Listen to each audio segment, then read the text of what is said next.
A young singer was at the peak of his career. Then a man appeared, suited, smoking a cigar, smiling, and he made an offer. "I'll make you the most famous person in the world, but in return, I'll take everything from you." Elvis Presley said yes that day, and 22 years later, he died in a prison, a golden prison, Memphis, Tennessee, Sun Records studio. Elvis Presley was 20 years old. "That's All Right" had been released. It was playing on local radio, but he wasn't famous yet. One day, the studio door opened.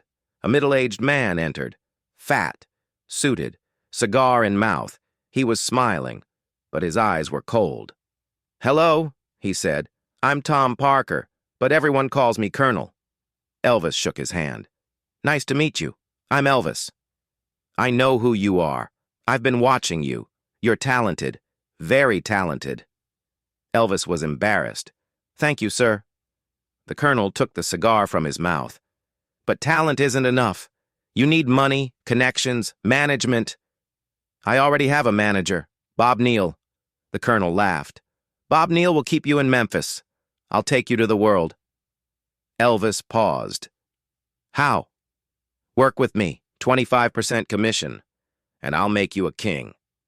25%. That was a lot. But there was something in the Colonel's eyes. Confidence or danger. "I need to think," Elvis said. The Colonel smiled.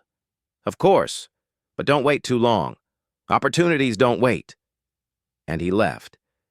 But he had planted a seed, the seed of ambition. But what he didn't know yet. That night, Graceland's kitchen, Elvis told his mother Gladys.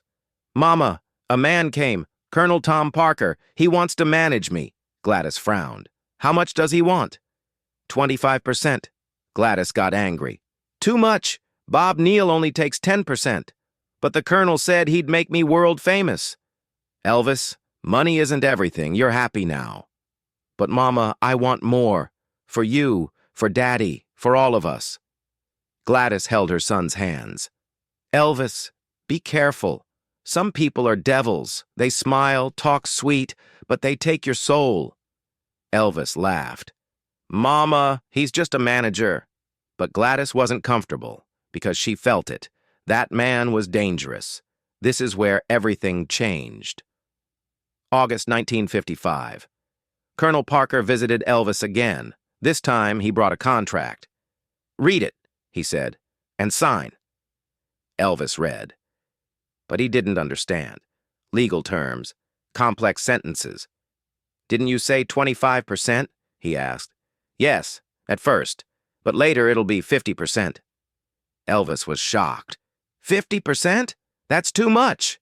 The Colonel leaned forward. "Elvis, I'm going to give you the world.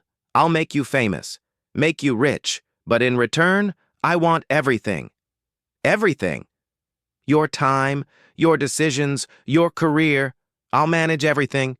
You just sing." Elvis hesitated. "My mother won't agree." "Your mother won't know. This is between us." Elvis looked at the paper. On one side were his dreams, on the other, his freedom, and he signed. That day, Elvis Presley's fate was sealed.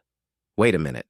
Don't miss this detail. Colonel Parker kept his word. He sold Elvis to RCA Records, $40,000, a record price for that time. Heartbreak Hotel was released. Number 1, Hound Dog.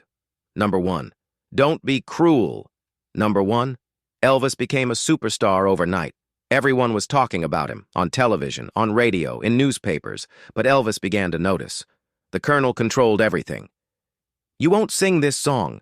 You won't give this interview. You won't attend this event." "But No, I decide. You just do."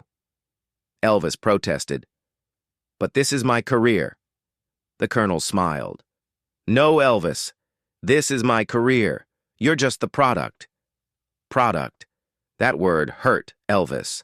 But it was too late. The contract was signed. But here's the shocking part. Elvis was now a millionaire. He bought Graceland, moved his mother and father in.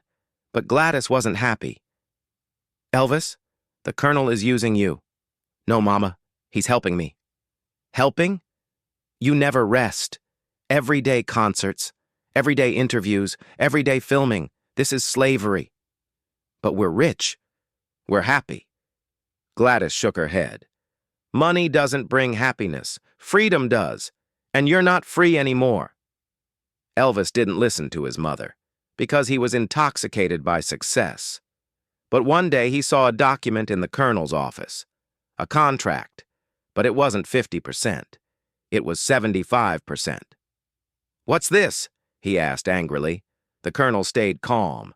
New contract. I'm doing more work. I deserve more. But we agreed on 50%. Agreements need to change, Elvis. As we grow. Elvis slammed his fist on the table.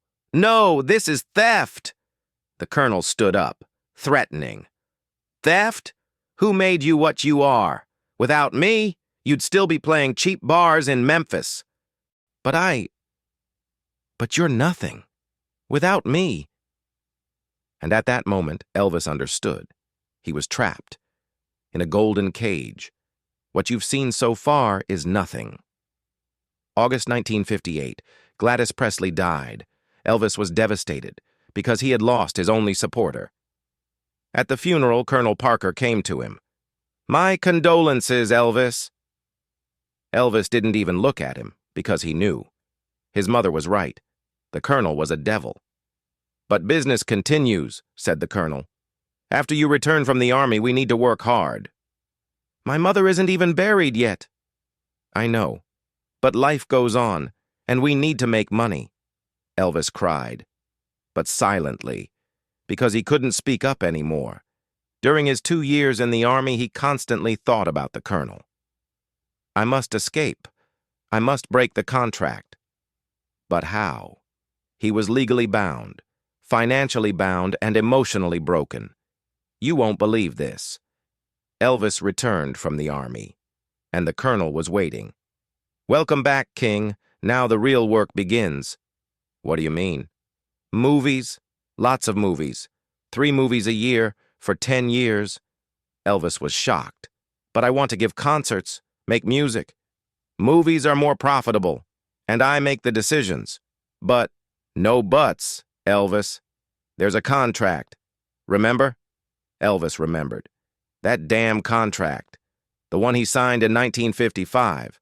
The one he never read. For the next 10 years, Elvis made 27 movies. All terrible, all the same, but all profitable. And the colonel took 75%. You haven't seen the biggest surprise yet. Elvis got married, Priscilla, but he wasn't happy, because his life was a lie. One day he went to his lawyers. I want to break the contract. The lawyers examined it and gave the bad news. Impossible. The contract is ironclad. The colonel controls everything, even your name. What do you mean? The Elvis Presley brand. The colonel owns 50%. You don't even fully own your own name.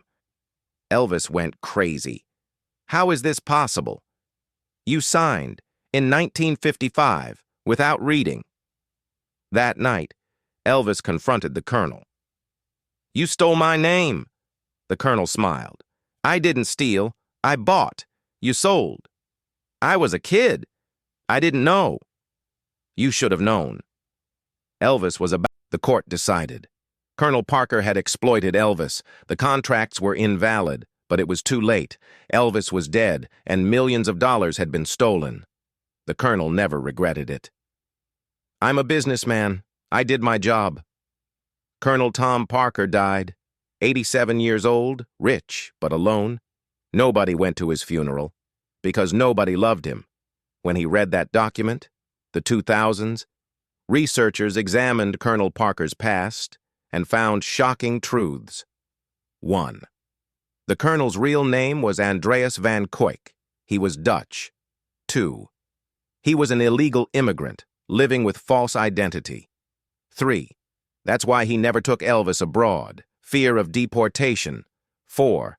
Elvis could have done world tours, but the colonel blocked it. When Priscilla learned the truth, she cried.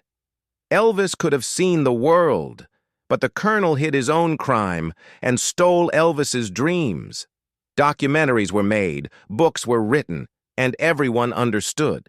Colonel Tom Parker wasn't the worst manager in history. He was history's greatest thief. But what he didn't know yet, historians ask, what if Elvis hadn't signed that contract? Answers. 1. Maybe he wouldn't have been world famous, but he would have been free. 2. Maybe he would have lived longer, without stress, happy. 3. Maybe he would have made less money, but more music. But the truth is, Elvis signed that contract in 1955. At 20 years old, young, hungry, ambitious, and spent the rest of his life paying for it. Today, at Graceland, there's Elvis's grave. Millions of people visit every year. But there's no Colonel Parker's name, no statue, no monument. Because Elvis's fans never forgave him, Priscilla said in an interview. Colonel Parker didn't kill Elvis, but he kept him from living, and that's worse. Lisa Marie Presley before she died. My father could have been happy, but the Colonel caged him. Golden cage, but still a cage. The movie Elvis was released, directed by Baz Luhrmann. The film showed Colonel Parker's true face: manipulation, control, theft. Tom Hanks played the Colonel, and viewers hated the character. At the end of the film, a text. Colonel Tom Parker made millions from Elvis's legacy after his death. Elvis's family reclaimed the rights through court, but the lost years never came back. In movie theaters, people cried because they understood. Elvis Presley wasn't just a singer, he was a victim of the devil, when they thought it was over. The voice on the phone was familiar, but... Priscilla, we found a new document. The Colonel's secret safe, inside all of Elvis's contracts, and a note. What does the note say? Elvis's handwriting. One day the truth will come out, and I will be free. Priscilla is crying. It came out, Elvis. Finally it came out, and you're free. Elvis never died. He just left the stage. But the chains, they left with him. Until now. Now, he's finally free.